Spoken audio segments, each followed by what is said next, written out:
क्या बातें हुई न आपको पता न मुझे पता, लेकिन जिस तरीके का दृश्य उत्पन्न हुआ, आप लोग यदि संज्ञान में लाएंगे तो हमने पहले दिन से कहा था ये इनके अपने घर का झगड़ा है।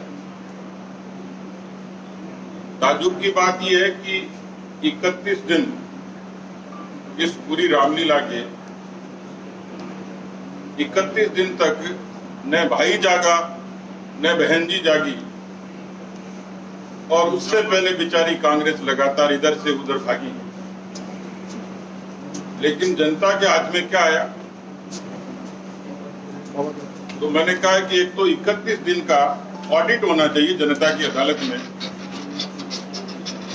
अशोक गहलोत जी को जो भाषण दिए उसका हिसाब, और कुल मिलाकर एयरपोर्ट और सूर्यगढ़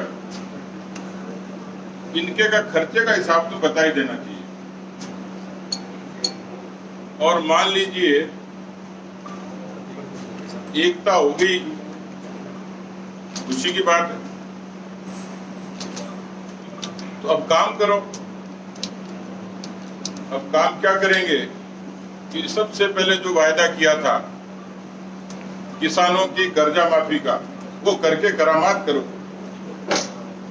बिजली के बिल की भी डिमांड खूब दिन से है, और पिछले 2.25 साल से अनेक किस्म के बेरोजगार जिस तरीके से हताशा के शिकार हैं, उनके प्रति कोई करामात करो, कोई सद्भावना सहानुभूति रखो। और राजस्थान जो अपराधों की राजधानी बन गया, उसके बारे में कुछ रहम करो। हालांकि अभी बहुत सारी चीजें भविष्य के गर्भ में, लेकिन इस पूरे घटनाक्रम से बहुत सारी चीजें उजागर भी हुई हैं।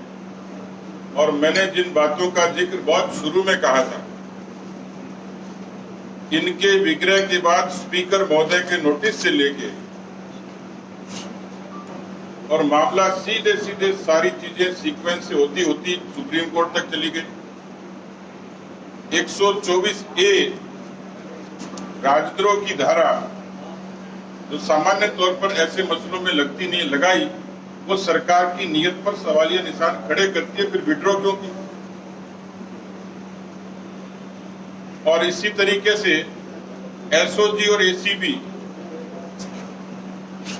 ये जनप्रतिनिधियों के लिए जांच के दायरे में आती नहीं है, उनको फिर सीआईडी सीबी में भेजा, एसीबी में भेजा। तो यू टर्न पे यू टर्न। और मुझे लगता है कि अब राहुल गांधी जी को भी कोई यू टर्न चैनल शुरू कर देना चाहिए। इस पूरे घटनाक्रम से कांग्रेस के आला कमान की कमजोरी ये साफ उजागर हुई है। और बड़ी आशास्पद सी बात है कि अभी तक कांग्रेस पार्टी राजस्थान का तो भला कैसे करती, हिंदुस्तान में अध्यक्ष नहीं ढूंढ पाई। और चुनाव आयोग की जो पीपल्स रिप्रेजेंटेशन एक्ट है, उसकी मर्यादाओं के अनुरूप आज रात तक उनको अध्यक्ष भी तलाशना है। लीपापोती करें वो दीगर बात है, लेकिन ये बात ध्रुव सत्य है कि अभी तक अध्यक्ष का फैसला भी नहीं हुआ। तो तरस आता है कि राजस्थान का फैसला कैसे करते।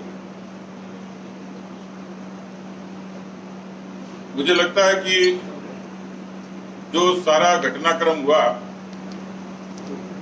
उसका लेखा जोखा तो राजस्थान की जनता अपनी अदालत में लेगी, जो भगवान की और न्यायपालिका की अदालत के बाद तीसरी बड़ी अदालत है। लेकिन इससे कांग्रेस का असली चरित्र जनता के सामने फिर से आ गया। आता है बार बार, लेकिन इस बार और ज्यादा तरीके से आ गया। मुझे लगता नहीं है कि जिस तरीके के हालात बने हैं, ये राजस्थान को कोई स्थिर, मजबूत, ईमानदार सरकार के रूप में आगे चला पाएंगे। वैसे तो तकाजा तो ये बनता है इस पूरे घटनाक्रम के जिन्होंने नायक बनने की कोशिश की, जो खलनायक हैं, उनको यदि उनकी पार्टी समझौता भी नहीं करती है तो भी इस 21 दिनों में देश और दुनिया में राजस्थान की छवि को तार तार किया। ऐसे अशोक गहलोत जी को नैतिकता के आधार पर अपनी कुर्सी छोड़ देनी चाहिए ताकि काफी कुछ समस्याओं का समाधान हो सके।